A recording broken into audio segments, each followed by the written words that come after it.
tricked you. I fooled every single one of you. You all thought I was working last week, but I wasn't. I didn't work a single day last week because I was on vacation with my family.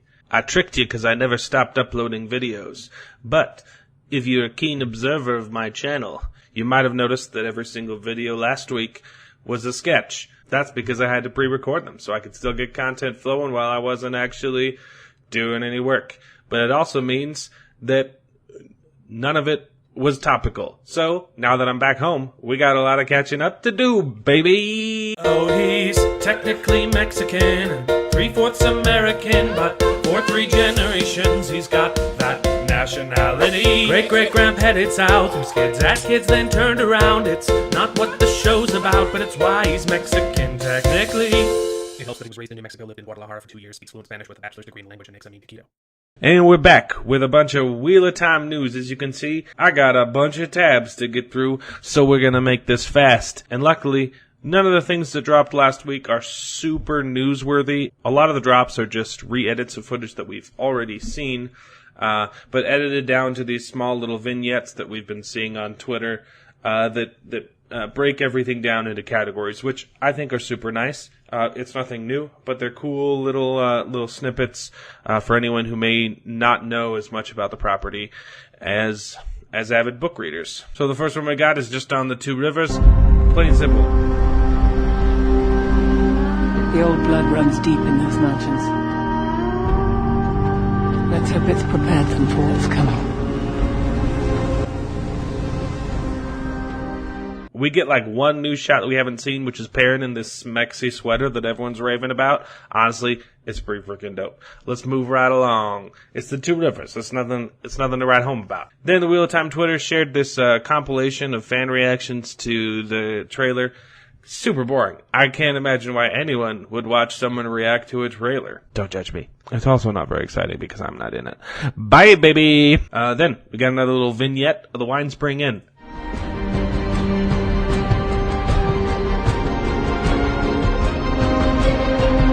Name yourself, stranger.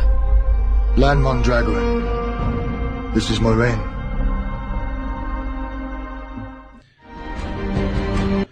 We literally already saw this full clip expanded in that other little teaser that they dropped before the full trailer.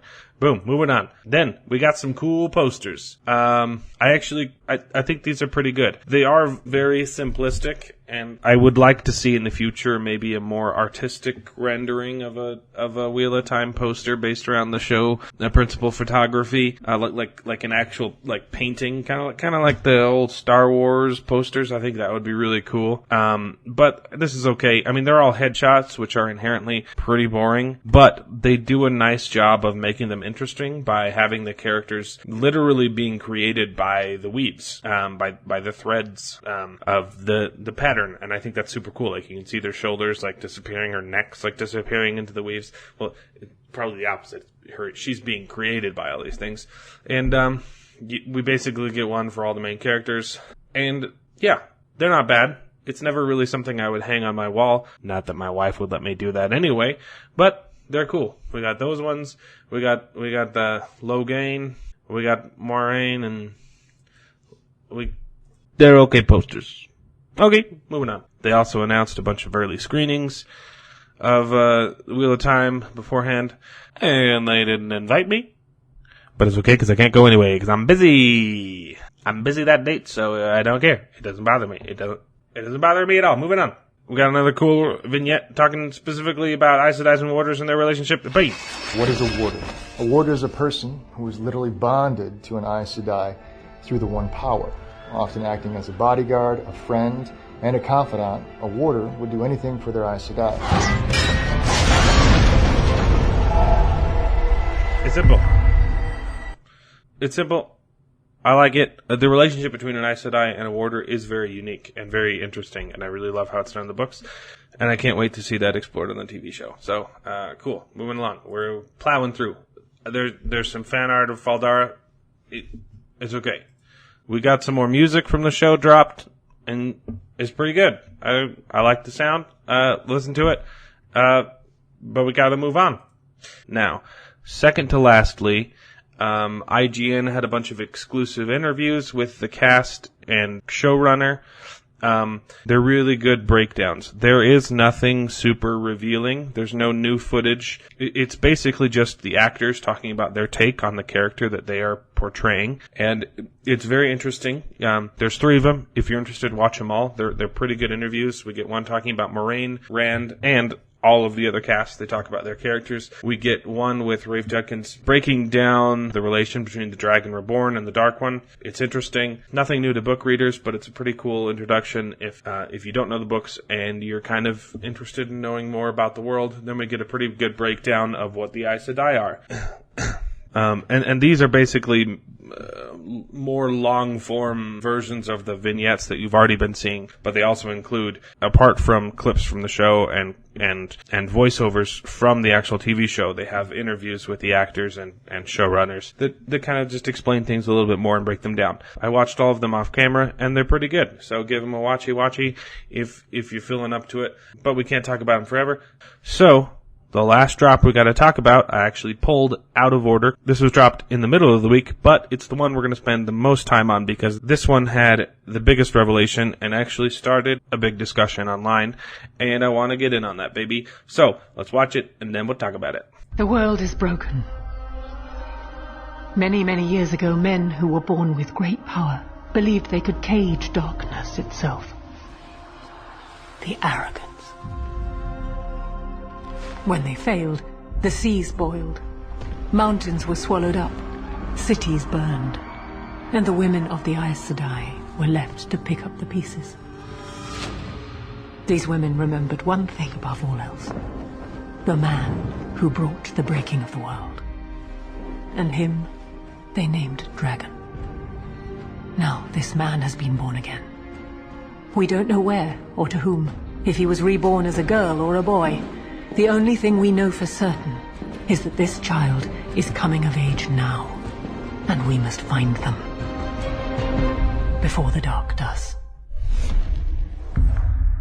Now, I actually like this clip a lot. It gives you a really concise breakdown of Moraine's whole mission and what she's searching for, and the stakes of that mission and the dire consequences if she fails.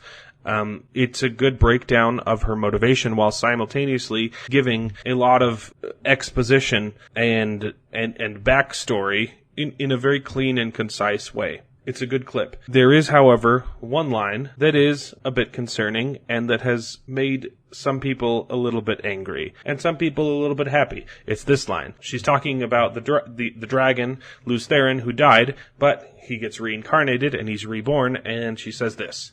Now this man has been born again. We don't know where or to whom, if he was reborn as a girl or a boy.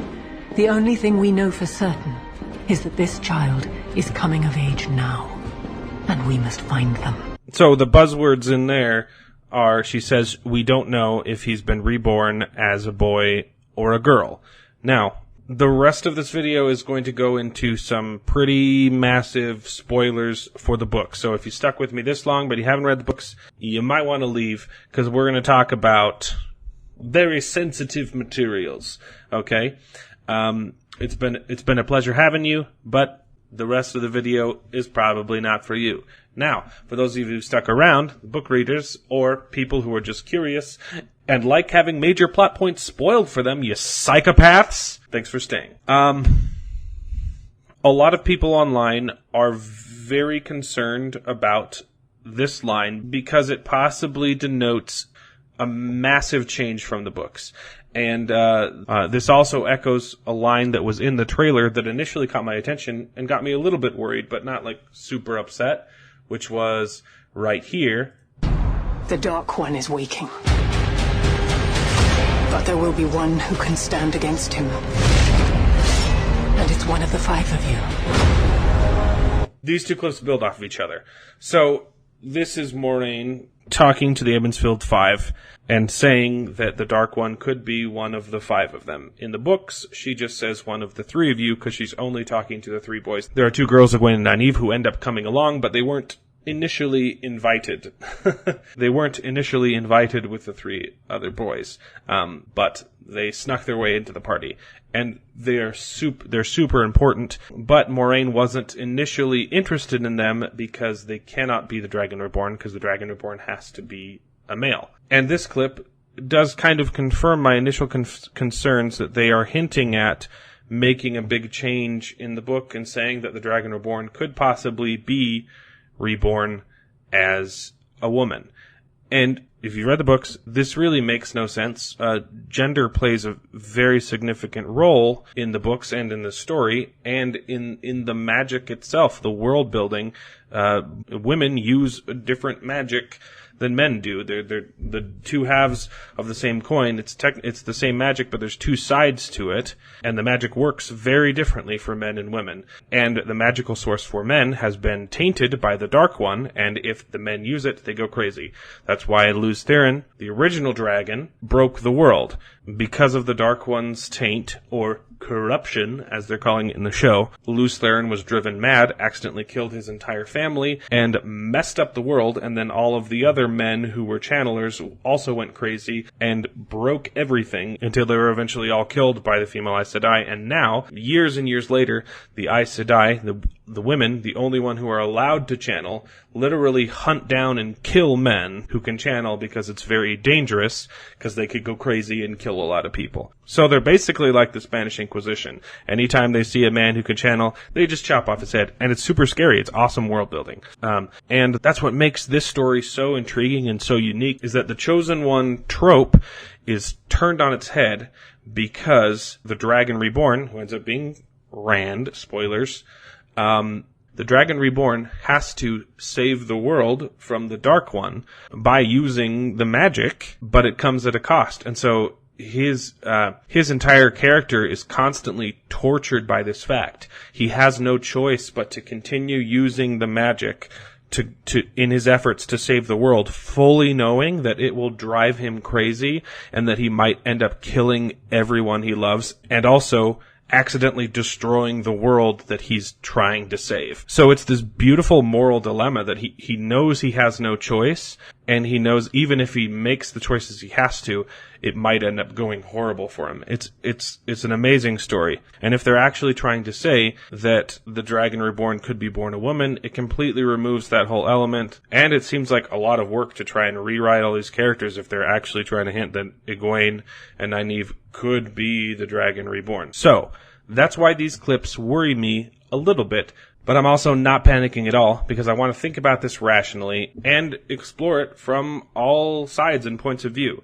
So, taking a look at both sides of the argument, it is not completely ridiculous to suggest the possibility that the Dragon Reborn could be reborn as a woman, because there is a bit of precedent set within the books regarding the character called Balthamel, who is one of the Forsaken, one of the loyal servants of the Dark One. The Forsaken are the Dark One's most trusted servants, loyal followers, right? He is originally a man. Balthamel shows up at the end of the first book, The Eye of the World, to confront Rand and the others, and he gets killed off by the Green Man and starts to rot from inside. It's a cool death, but reincarnation is a thing in the Wheel of Time, and the Dark One can control the reincarnation of his Forsaken. So the Dark One takes Balthamel and reincarnates him into a female body, and his new name is Arangar. Arangar. So it's not ridiculous to suggest that someone could be reincarnated as the opposite gender, because it does happen once in the books. But out of all of the other instances, if you're talking about the Heroes of the Horn, like Brigitta, every time they're reincarnated, they stay the same gender. So it could be argued that this only happened because the Dark One did it on purpose, put a male into a female body, and all of the other reincarnations that happen naturally stick to the same gender. But it could easily go either way. That point of lore is not specifically explained in the books. But I could understand both sides of that argument. And in this specific case, Arangar, although he is in a woman's body, he still channels the male half of the source. He's channeling Saidin, not Saidar. And there's actually a really cool plot point in the book. There's a point where he's working close to the Aes Sedai and channeling, and no one can figure out who's doing it because they can't sense a woman channeling. Women can only see other women channeling. They can't sense when a male channels. So it's super cool. He's like this sleeper agent, although he looks like a woman, he's still technically like a male channeling male magic. So it's a cool point in the books. And if you take this example, yes, technically the Dragon Reborn could be reborn a woman and still channel the tainted half of the source, and you don't lose that part of the books. But it also just really complicates things unnecessarily. And I also understand that we have to make changes in adaptation from book to film. Like, you have to accept that it's not going to be exactly the same. And on top of that, they have perfectly set up the series to explain away all of the changes that you will see, in that this is a separate turning of the wheel from the books. In the Wheel of Time, time is cyclical, it's a giant wheel, and events keep happening over and over again, basically the same way with a couple changes. And so it's the official stance of the TV show that the show is not the same turning of the wheel as the books. It will be generally very similar, but all of the necessary changes they have to make in adaptation will be explained away, in that this isn't the same turning. I think that's a super cool stance to take, and it makes total sense because you have to make changes when you're making an adaptation. But changing the Dragon Reborn from a male to a female it feels like a very unnecessary change. And it also feels like so much work to explain. If you're actually going to choose a different character other than Rand to be the Dragon Reborn, you have to rework so much of the plot that it's going to get very messy, and it's going to make a lot of people very angry. Now that we've waded through all of that mud, I want to present my explanation of what I think and hope they are doing here. So, first off, I'll just add, I think it was a bit of a silly move, because there are a lot of people who are upset by this, book loyalists who don't want to see any changes, and honestly, I have sympathy for them. You know, they love the books. You know, if you love the book so much, you really want to see the most faithful adaptation possible. But I also see the other side of the argument, in that in this adaptation, you want to still be a little bit surprised and see new things in the new medium. I have sympathy for both sides of this camp, but I think that they're both reading into this specific drop a little bit more than they should. And I personally think that this is a bit of a bait and switch. Let me explain. Aes Sedai cannot lie. They literally take an oath on the oath rod that says it's impossible for them to lie. But they are super well known for bending the truth like a pretzel. They will never outright lie, but they will never tell you the full truth. And it's really cool when it happens in the books, when an Aes Sedai says something that's 100% true and also 100% misleading, because they can be super careful in their selection of the words that they say to mislead you entirely with the truth. So, let's look at what she actually says.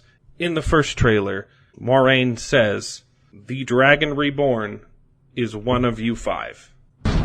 The Dark One is waking. But there will be one who can stand against him. And it's one of the 5 of you." There's one who can stand against him, and it's one of the 5 of you. She's saying one of the 5 of you people is the Dragon Reborn. That is not a lie. Rand is the Dragon Reborn, and he is one of the 5 people standing in front of her. So, why would she choose to change this line of dialogue? Simple, because she's very smart. Egwene and Nynaeve end up being 2 of the most powerful channelers in the books, hands down. They're incredibly strong. And in the books, Moiraine doesn't originally recognize this resource because she's so focused on completing her mission of just the Dragon Reborn. When Egwene tries to tag along, she doesn't argue the point because she knows that Egwene can channel and she's a resource for the White Tower, so she lets her come with them to Tarvalin. But she kind of really just ends up getting lucky that Egwene and Nynaeve end up tagging along for the whole ride and become assets to the White Tower. After watching this trailer about 100 times, as I'm sure most of you have done the same, I like this better. It makes Moiraine seem even smarter, that she's tricking the girls into coming with her, that she knows that they're powerful and she wants them to come to Tarvalin. So she's saying, hey, the Dragon Reborn could be one of you. It's not. Well, she doesn't say it that way, because that would be false. She says the Dragon Reborn is one of you 5, and that tricks the girls into also coming along so she can use them as pawns. And I think it's brilliant. Now let's look at the other clip. This one is even more tricky. Now this man has been born again. We don't know where or to whom, if he was reborn as a girl or a boy. The only thing we know for certain. Now, this clip is a little bit harder to justify. If you've read New Spring, it is a prequel, and in that book, Moraine overhears a direct prophecy of the dragon, in which they learned that the dragon was reborn as a boy at the foot of Dragon Mount. I don't have the specific wording on hand, but we know that Moraine knows that the dragon is a boy, and through all of her searching and her missions before the events of the Eye of the World take place, she has narrowed down all the possibilities of where the dragon was reborn to the 2 rivers. So she knows that the dragon is one of the 3 boys, and she knows that the dragon is a boy. So if we take this line from this video as gospel truth, it would mean that they are changing the wording of the prophecy that she overhears, and maybe it's just gender neutral. They say the dragon has been reborn at the foot of Dragon Mount, and they don't say that it's specifically a boy. That's fine, but I don't think that that's the case here. I think this is another case of Aes Sedai being very careful with her wording. She doesn't say, I don't know if it's a boy or a girl. She says, we don't know if it's a boy or a girl. And that we could be including literally anyone in the room she's talking to. It could just be Lan. Maybe she hasn't told Lan she knows it's a boy, and then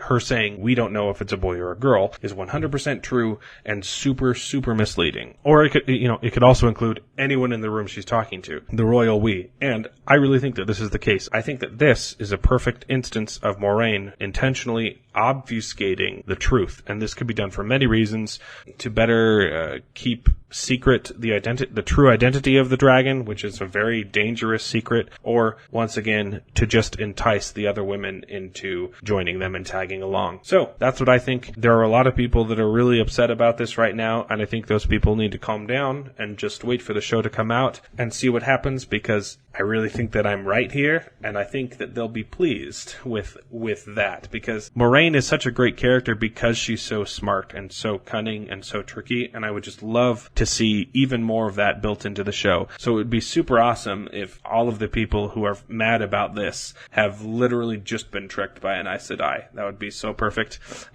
It is still a bit of an odd move to intentionally make some of your fan base upset, because they had to have known that's what would have happened. But I think it would be really awesome if that's what it turns out being. And I think that most of those people will no longer be upset if that's the case.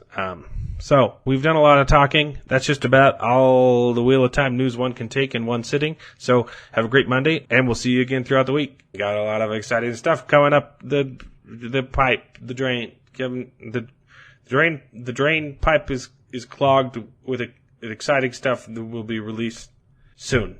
That was a horrible outro.